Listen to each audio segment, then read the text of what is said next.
Emily sat in her dreary room, longing for freedom. Her life felt like a cage with endless restrictions. She dreamt of wide, open spaces and fresh air. One day, she found a secret passage hidden. Excitement filled her as she stepped through the passage. The air smelled sweet, unlike anything she'd known. Her heart raced as the light embraced her. She ran through fields of wildflowers, feeling joy. Nature's beauty overwhelmed her senses and spirit. She discovered an abandoned house nearby, curious.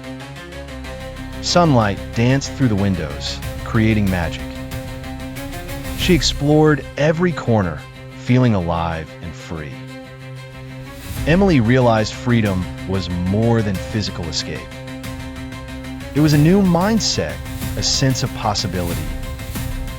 Her cage transformed into her past, a new future. Emily embraced freedom, knowing she'd never return.